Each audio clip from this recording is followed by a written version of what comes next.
Gary, Marty and me, my story of living with a double brain tumour diagnosis and how humour and positivity helped me to cope.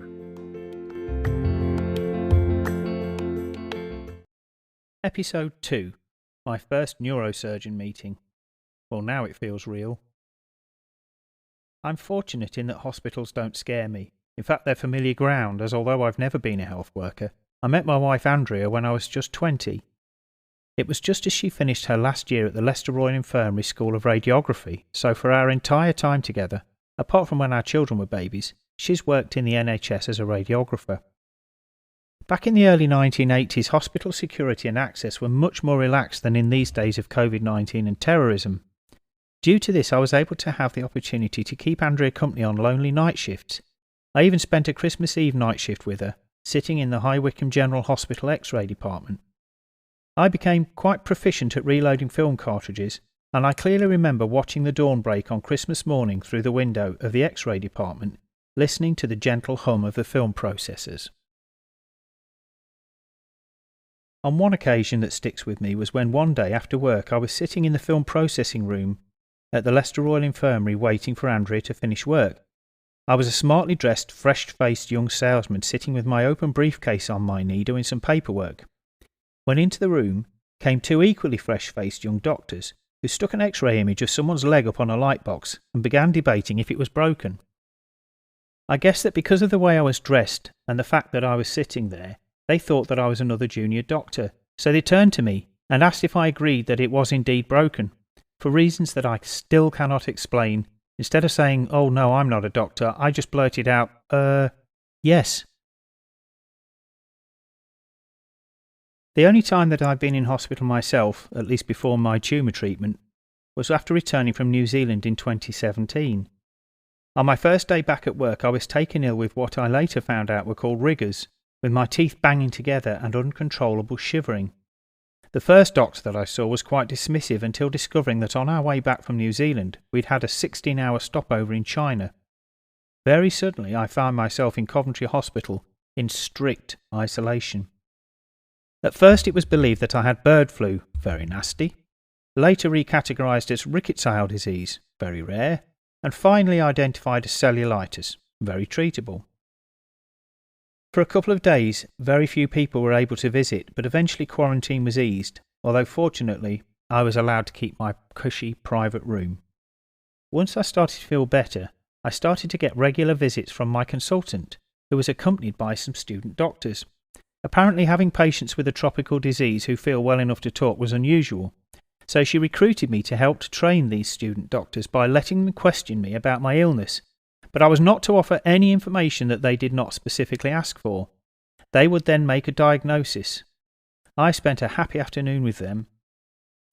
The next day, as I watched yet another repeat of Top Gear, the consultant arrived with another trainee doctor, and this time asked if the doctor could practice a full health assessment as done on newly arriving patients, and I was again glad to help and really glad of the company.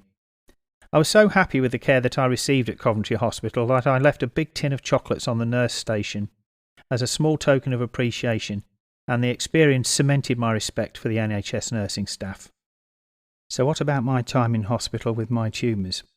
Well, soon after my diagnosis I received a letter confirming that my tumours were to be treated at the Leeds General Infirmary and given a date to meet my neurosurgeon. This was the first time that I really felt anxious since my first phone call telling me that I had the tumours. I think that discussing things with the surgeon somehow made me appreciate the enormity of my situation. After a short wait we were called in and sat in front of my neurosurgeon's desk, which included an impressive multi-monitor computer setup. The screen showed various cross-sections of the scans of my fat head. The surgeon introduced himself and explained that his speciality is meningiomas, and that a different surgeon would handle my glioma. He called up one particular image which showed a view down into my spine, and you can clearly see my meningioma squashing my spinal cord into a small crescent shape. As we already knew, this was the cause of my many symptoms. He explained that my case had been discussed in a multidisciplinary meeting, and it was felt that my meningioma, now named by us as Marty, would be removed first before my glioma, Gary. To get Marty required the surgeons to cut a hole in my skull base just behind my right ear and also remove a piece of my top vertebrae. As it turned out, they were actually able to go directly through, although they did remove part of my vertebrae as planned. As Marty was pressing up against my spinal cord, they were scared of getting too close for fear of damaging it and crippling me. Therefore, they had to leave a small tail behind, or at least that was the plan, which would then be treated with radiotherapy in the future should Marty try to make a comeback. Whilst he was showing us the images, I became fascinated with one in particular, which was a vertical cross-section of my head. I realised that I have exactly the same profile as my late dad, complete with a classic Canna Roman nose. One thing that made Marty the priority was the fact that in the experience of my surgeon, whatever symptoms you have when the meningioma is removed can often remain, although no new symptoms would develop. In my case, this meant that my numbness may continue, but I could live with that. As positive as I am, there was no escaping the risks that came with major surgery, and the procedure to rid me of Marty was so complicated that both of LGI's meningioma neurosurgeons would carry out my operation.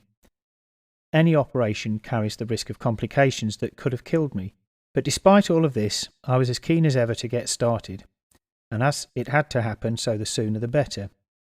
During this first meeting, another surgeon popped his head through the door, and as it happened, he was going to be my glioma surgeon. By a stroke of luck, he had time to fit us into his schedule, so we took the opportunity to find out more about my glioma, Gary. My glioma surgeon, Ryan Matthews, called up my scan on his consulting room and showed us exactly where Gary was located. The good news, he explained, is that nothing much goes on in that part of your brain. A bit rude, I thought. But anyway, he went on to explain that none of my key motor functions are controlled by this part of my brain. We were told in more detail that gliomas are what is known as infiltrative, and that is that bad cells are mingled with good cells, making it impossible to remove all of the bad cells.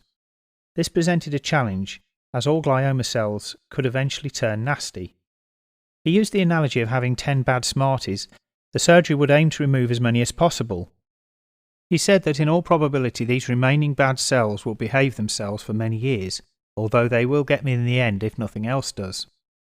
In his opinion and that of the MDT, I had a low-grade or slow-growing glioma, but he had organised a second MRI scan to ensure that it is definitely low-grade and slow-growing. My wife asked him, "What if it's a high-grade glioma?" He paused for a moment and then replied, "Well, then we're talking prognosis and timescales." Well, that was quite a sobering moment. According to my neurosurgeon, I'm unusual in having two completely different types of tumours at the same time. Lucky me, I guess. And in fact, at a more recent meeting, he mentioned that in 16 years as a neurosurgeon, he'd never seen two different types of tumours in the same head. Anyway, we now knew what to expect from the surgery. Starting with Marty, I would spend at least 6 days in hospital and 6 weeks recovering at home if all goes to plan. And how often does that happen? And once I was well enough to face more surgery, I would undergo a craniotomy for Gary with a similar recovery time. So it looks like 2022 would be pretty much fully booked. To close this episode off, I'd just like to say to anyone who is facing time in hospital, as someone who has spent a lot of time with health workers, that from the person that cleans the ward through to the surgeon that does your operation, you need to treat them all with courtesy and respect. This is obviously because they deserve it for being dedicated and hard-working, but also because, if you don't, you could well find out that you are always last to get your food and drinks, and you are waiting a long time to get your ass wiped. As for radiographers, I've been married to one for 36 years. They're really crazy, and they have real ray guns, so be nice. You've been warned.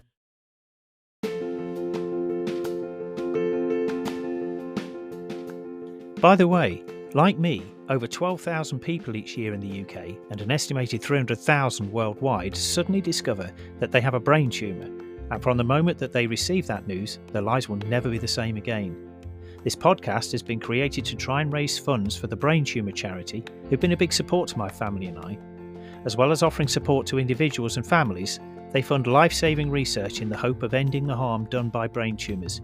If you can help in any way, big or small, please go to www.justgiving.com/fundraising/Stuart-Hannah, that's Stuart-Hannah, and make a donation. Thanks.